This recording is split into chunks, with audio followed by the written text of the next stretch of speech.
Donald Trump, he is talking right now. It's as you've been following this morning, there has been these phone calls overnight with Putin and Zelensky. Perhaps we're talking about the start, the beginning of the end of the war.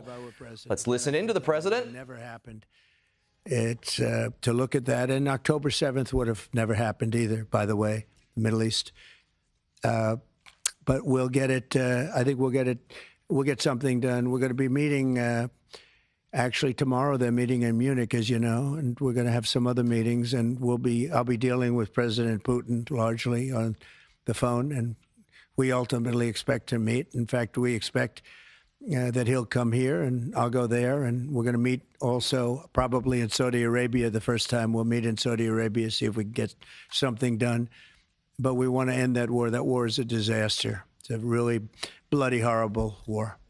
You said with Saudi Arabia, the first meeting will happen. I think so. We think we're going to probably meet in Saudi Arabia, the first meeting.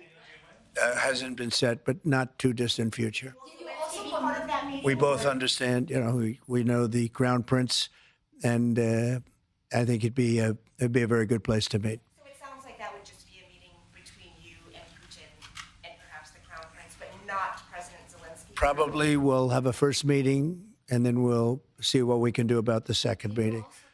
To go to Ukraine? What about Ukraine? Did you commit to go to Ukraine? No, I haven't. I haven't committed to go to Ukraine.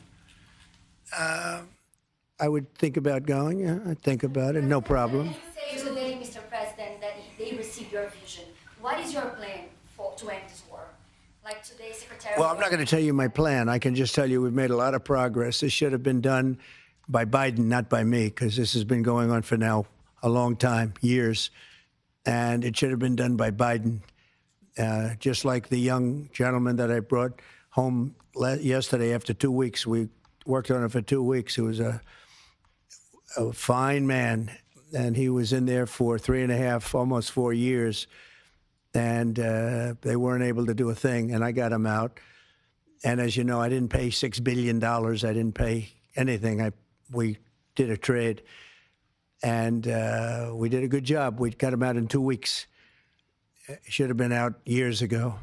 Really should have been out years ago. Post NATO membership for Ukraine? I don't think it's practical to have it, personally. I know that our new Secretary of Defense, who's excellent, Pete, made a statement today saying that he thinks it's unlikely or impractical. I think probably that's true. I think long before President Putin, they said there's no way they'd allow that. This has been going on for many, many years. They've been saying that for a long time, that Ukraine cannot go into NATO. And I'm okay with that. I just want the war, whether they are or they're not. But it certainly would seem to be that most people have said that that is something that's not going to happen.